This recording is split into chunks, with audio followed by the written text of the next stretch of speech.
앞서 보도해드린 전두환 전 대통령 측의 대응 문건을 단독으로 입수해서 자세히 취재한 사회부 신재웅 기자와 함께 얘기 나누겠습니다. 어서 오십시오. 어서 오세요. 이 문제의 문건 정확히 어떤 겁니까? 네, 오늘 오전 전두환 전 대통령의 측근들이 메일로 받은 문건입니다. 네. 민정기 전 청와대 비서관이 작성한 것이고요. 아무래도 조직적인 대응 논리를 전파하기 위해서 작성한 것으로 보입니다. 예. 민비서관의 경우에는 전두환 전 대통령이 자주 와서 바둑도 두고 또 예. 교류도 가장 많은 것으로 알려져 있는데 그야말로 최측근이죠? 네, 예. 그렇죠. 그동안 방문도 많이 했고요. 검찰이 사저를 압수수색했을 때도 연희동을 찾았습니다. 그 이후에. 네. 네. 전 전 대통령을 만나고 난 심경과 또 상황들을 A4용지 17매 17페이지 분량으로 정리가 되어 상당한 있는데요. 방대한 분량이에요. 네, 그렇습니다. 질의응답 형식으로 해서 묻고 답하는 형식으로 해서 작성을 했습니다. 네. 특히 관심을 끄는 건 이번 미납 추징금에 대한 전두환 전 대통령 측의 입장일 텐데 구체적으로 좀 설명을 해주시죠. 네, 전두환 전 대통령이 1997년 법원에서 선고받은 미납 추징금이 모두 2,205억 원입니다. 예. 이 추징금을 안 내는 것이 아니라 못 내는 것이다. 뭐 이렇게 이야기가 적혀 있고요. 예. 전 전 대통령 측은 이 사실이 실체가 없는 금액이다. 2,205억 원이 실체가 없는 금액이다라고 주장을 하고 있습니다. 어떤 이야기냐면은 네. 전 전 대통령이 2,205억 원을 가지고 있는 게 아니고 기업들의 어떤 검찰 조사에서 줬다라고 진술한 총액이라는 거죠. 그런데 이 과정에서 일정 부분 부풀려졌다. 예를 들면 뭐 비자금을 마련한다든가 뭐 기업에서 뭐 이런 이야기입니다. 그리고 또 1980년대만 해도 이제 정치 자금법이라든지 또 어떤 정당에 대한 후원 제도가 있어서 없었고 또 요즘처럼 뭐 정당에 대한 어떤 국고 보조도 없었기 때문에 예. 이런 정치 자금을 모두 대통령이 책임을 질 수밖에 없었던 상황이다. 뭐 이렇게 이야기를 하고 있습니다. 그런 어떤 주장과 강변이 나와 있다 이런 말씀이 되겠군요. 네.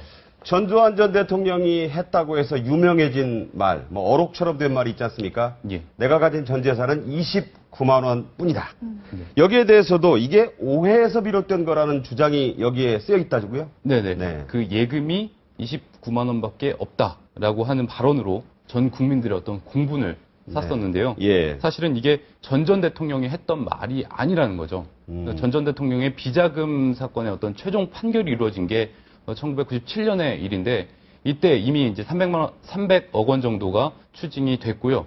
그리고 2000년도에는 또 타고 있던 벤츠 승용차를 또 압류해서 경매를 했고요. 측근이 이거는 이제 6배나 더 주고 샀다고 해서 화제가 됐었죠. 벤츠 승용차. 같은 그렇죠. 경우에. 예. 그리고 2003년도에 이제 문제의 그 29만 원 얘기가 나오는데 2003년도에 수십 점의 유체 동산을 압류를 합니다. 이때 이제 진돗개 2마리까지 이렇게 압류를 했던 그때인데요. 네. 이때 이제 29만 원의 통장, 은행 통장이 발견이 됐죠. 근데 이게 1997년도에 추징을 했던 계좌에서 휴면 계좌에서 6년 동안 발생했던 이자가 합쳐져서 29만 원이다. 네. 29만 원짜리 통장이 포함된 것뿐인데 일부 언론에서 이제 전 재산이 29만 원밖에 없다라는 발언을 했다고 이렇게 매도를 한다는 것이 네. 그 문건에 적혀 있었습니다. 네, 또. 네. 네. 집에 지금 안 나오고 있잖아요. 이 네네. 전두환 전 대통령 부부의 근황도 이 문건에 나와 있다면서요. 네, 민비서관이 전한 어떤 전두환 전 대통령의 근황은 평소의 모습과 크게 다르지 않고 이 추징금 문제에 대해서도 별다른 언급을 하지 않았다고 합니다. 예. 네. 네, 말 그대로 유구무원이다. 뭐 이렇게 이야기를 하고 있는데요.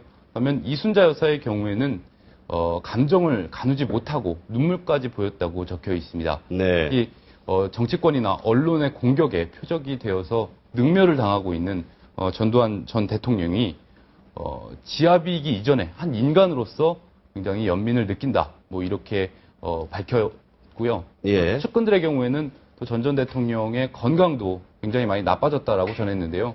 특히 기억력이 굉장히 많이 감퇴가 됐다. 네. 그 재직 시절의 어떤 일들을 기억을 하지 못한다. 뭐 이렇게 이야기를 하고 있습니다. 그 측근 같은 경우에는 그 이유에 대해서는 김영삼 정부 시절에 감옥에서 한 28일 정도 단식을 했던 게 있었거든요. 그 후유증 때문에 기억력이 좀 감퇴했던 게 아니냐 이렇게 바라보고 있습니다. 네. 이 내용은 우리가 다시 한번 시청자 여러분께 정확히 말씀드릴게 측근이 적은 문건이고 네, 주장이 대부분이기 때문에 네. 이 사실을 모두 사실로 받아들일 수는 없다. 네. 이 얘기는 분명히 하고 가야겠죠. 네. 네. 신재용 기자 수고했습니다. 감사합니다.